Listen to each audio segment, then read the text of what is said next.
Hey guys, welcome back to Ahead of the Lane. This is the second episode, and I just want to say Happy New Year. I hope you guys are safe and blessed in 2021. Now, before I begin, I just want to say a big thank you for the sheer amount of support and positive feedback that I've received in the first episode. The first episode was just something so sudden. I just popped up a camera and started to express how I felt because I was very frustrated at the way we were playing and the way our manager sets up. But what surprised me is the sheer amount of support that I've received. Even with the people that disagreed with me, the very, very strong Jose in people, they were very, very optimistic and they were very, very, very happy with it. They said that I made good points. So I'm actually very supportive and very happy that you guys think that. And I hope this episode also makes you guys happy because I think this is something barely any of us can disagree on. Like, if you think about it, we need reinforcements. It's not a like a secret. I think everyone knows. Our players know it. Our manager knows it. Our chairman knows it. The fans know it. We do need reinforcements. Now, um, here's the thing: if you want to win a lot of trophies, even the most prestigious ones, you should have a world-class team full of star-studded players, right? I mean, one team I'll bring up within the country in the Premier League is Liverpool. Liverpool is a star-studded team. In every competition they're in, they win it. The Premier League, they were close 2 years ago, right? They were close 2 years ago, and then last year they won it. The Champions League, they've won it. And then there's Bayern Munich. I think Bayern Munich is another complete team that we could bring up because they are very, very star-studded, and in every position they have no apparent weaknesses. Like, on paper, they're very complete, both teams. Now, is Spurs a complete team? Like, if you pose this question, is Spurs a complete team full of star-studded players with no weaknesses, and no weak links? No, no, I can't. I can't. It's very hard to say that. It's very hard to say that we are a complete team. Yes, we do have depth. Yes, we finally have replacements for players in all the positions we have. Because last season we just had one right back, and now we have two. But is our team in every position ready to compete and win big trophies, big titles, big cups like the Premier League and Europe, whether Champions League or Europa League? I don't think so. I mean, there are teams like Real Sociedad, AC Milan, and Manchester United in Europa. I think they have a bigger chance than us. And it's not my pessimism or cynicism, it's just my honest opinion. I really don't think we're there yet. Now, people bring up the Carabao Cup. They'll be like, oh, what about the Carabao Cup? I mean, if you think us winning the third most prestigious title in the country a big achievement, honestly, I think we should raise our standards. I think we should aim higher than that. I think we should aim for the Premier League or at least FA Cup.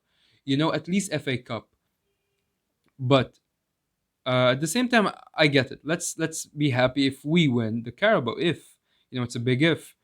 It's a start, and I think if we win the Carabao, I think we should build up onto it, not just settle for just the Carabao. I think we should build for other trophies, at least the FA Cup and the Carabao this year, if not, the Europa too. Yeah, I think FA, Carabao, and Europa are realistic for us if we want to be taken seriously and if we want to show ourselves first before showing others that we are a championship material. But what about next season? I think next season, if we do not win the Premier League, I think the Jose experiment is a massive failure. But then some people be like, but hey, I think that's way too premature. I think you should give him a chance, this and that. But come on, come on.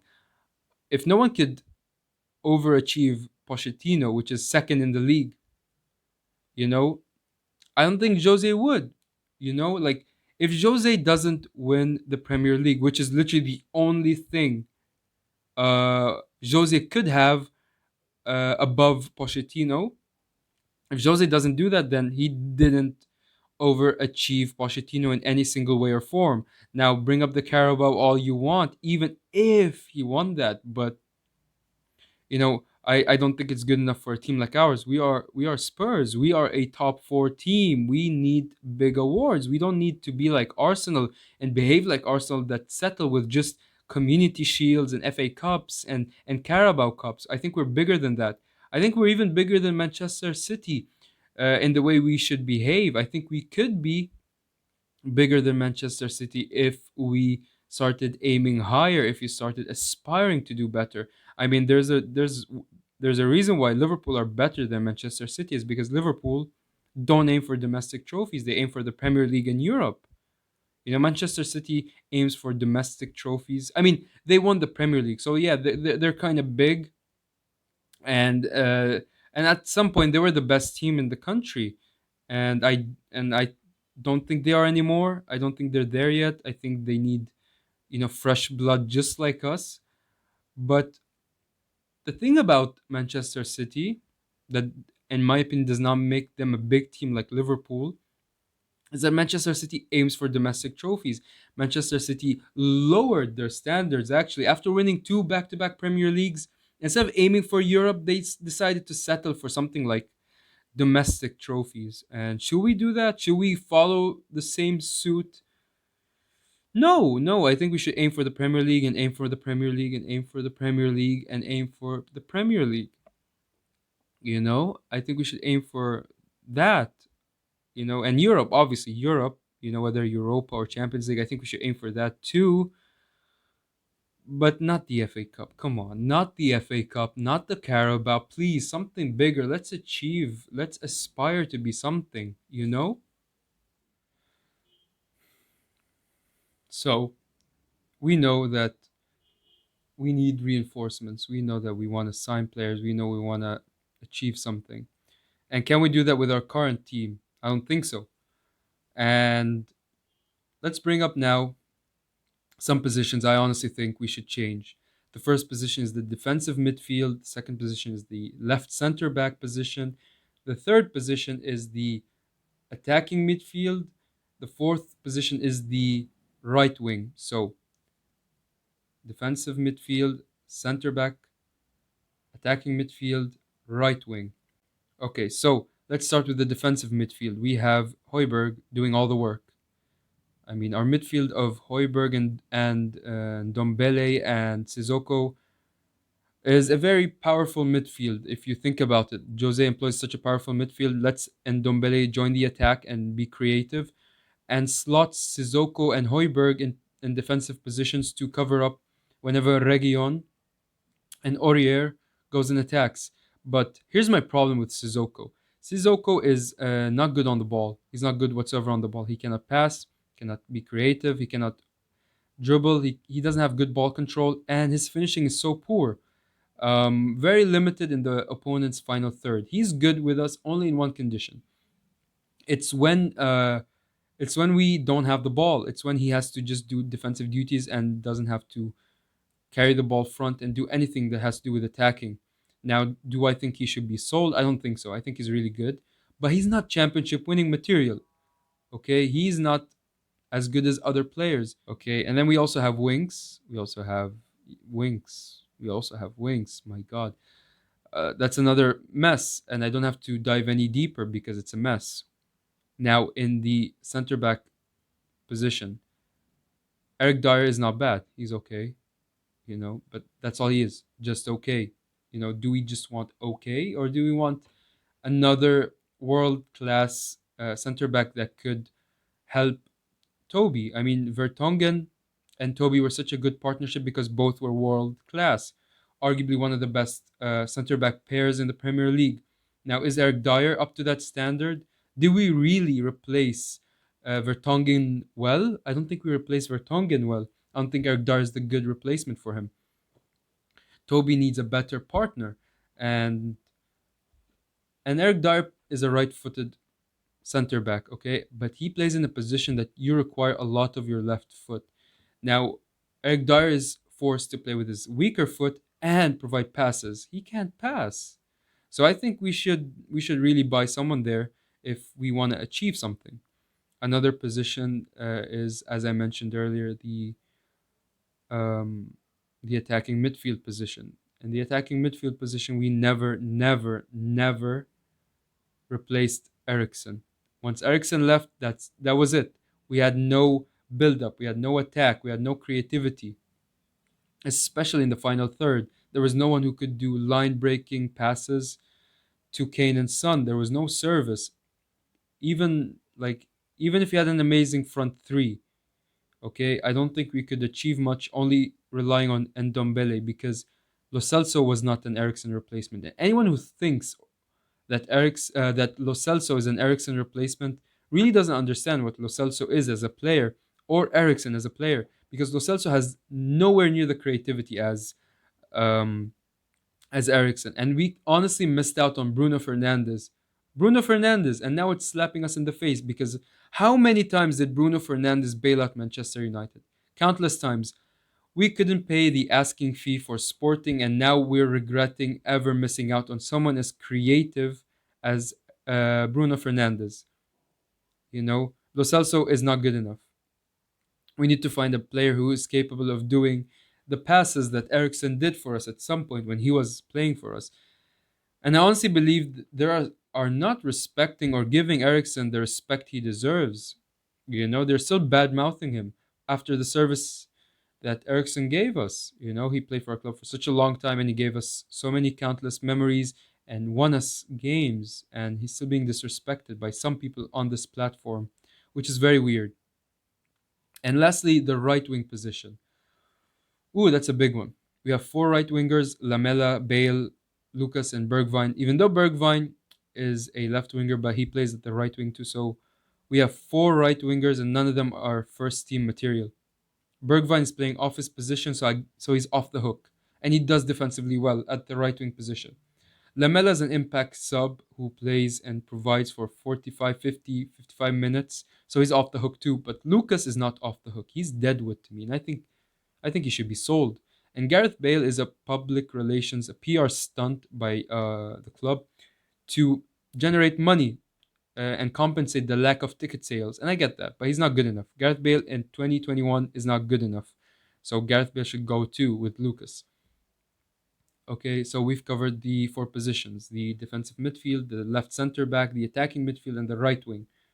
Now, here's my recommendation now. Here's who I think, if we get, we're going to be covered.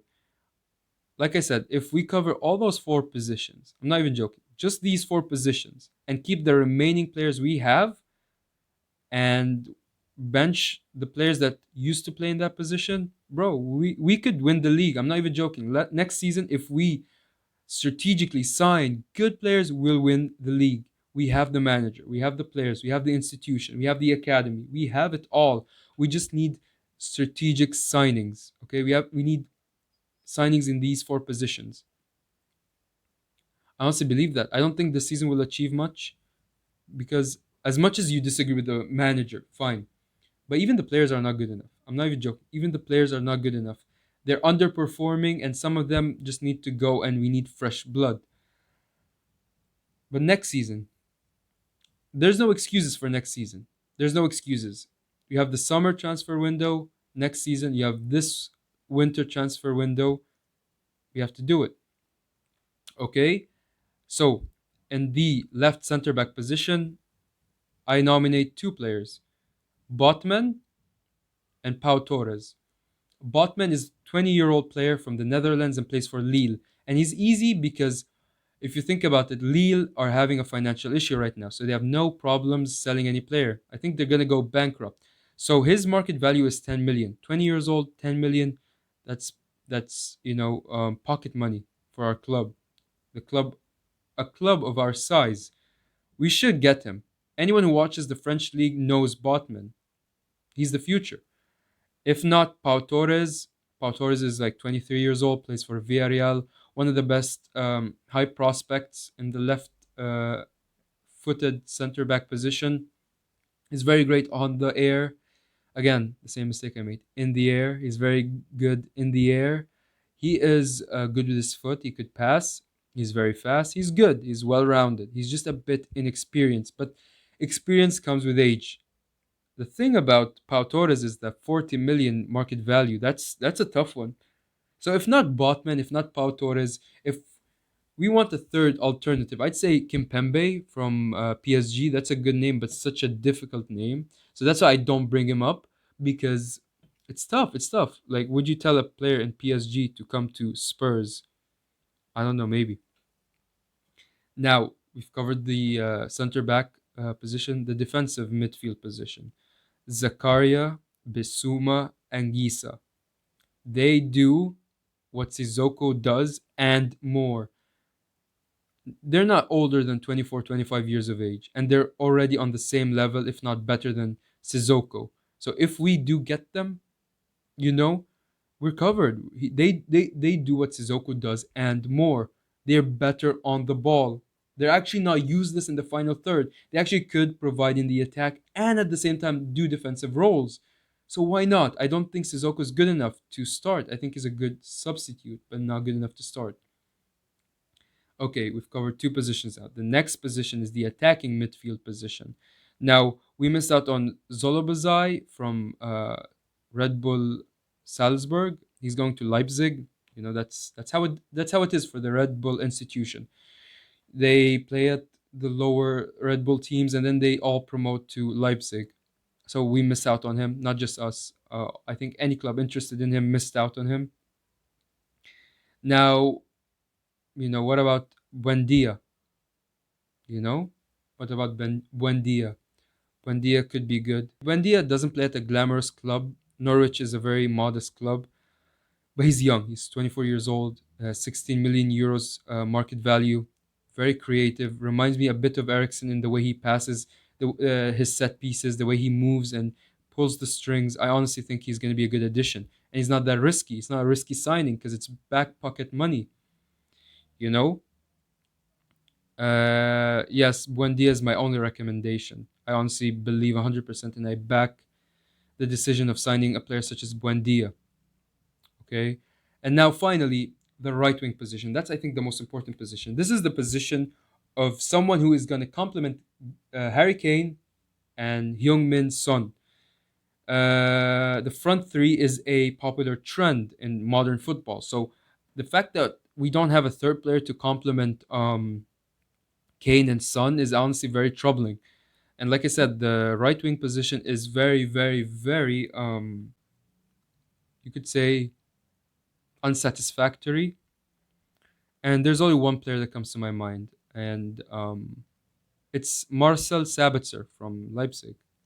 Marcel Sabitzer is the one. He has the engine, he has the work rate, he has the experience, he has the mentality, he has the leadership skills, he has the ball skills. Okay, this guy could cross, this guy could score, this guy could do set pieces, this guy could play deep, this guy could play wide, this guy could play up front. I mean, he could dribble. He's fast. He's strong. He has it all. And he kicked us out single-handedly out of the Champions League last season, right? He could also head the ball. He could do headers. He could score outside the 18-yard box. He's the full package. Why not? Why not? Whatever price they ask for, I think our club should just pull the trigger. Do not do the mistake we did with Bruno. We missed out on so many players. We missed out on Grealish. You know? Let's not commit the same mistake. I think Sabitzer is it. I think Buendia is it. I think Botman is it. I think Bissouma or Anguissa is it. Let's go. Let's go. So, we signed these four players, which is very unlikely. I honestly wouldn't blame the club if we don't sign all four. At least we cover two positions this transfer window, and the next transfer window we cover the other two positions. Great. Okay? How would our club look like? How would our starting 11 look like if you buy all four? Okay, with the goalkeeping position, we have Hugo. The right back is Aurier, Toby, Botman, Reguilon, Hoiberg, Anguissa or Bissouma, and Dombele or Buendia, depending on how you want to play it. Because Ndombele is better with teams that press high and attack us, and he's better for teams when we're good on the ball. So is Buendia, by the way, but Buendia doesn't do it as good as in Ndombele. With teams that play a balanced style or low block style, I think Buendia is more useful. He could unlock it, and Ndombele can't unlock low blocks, but Buendia can. Buendia can. Buendia has the passing range to do it. Buendia has the IQ to do it. And our front three now: Son at left wing, Kane center forward, and Sabitzer at right wing would be flawless, would be phenomenal. We would be the only club that could go head to head with Liverpool and actually overcome them, overpower them.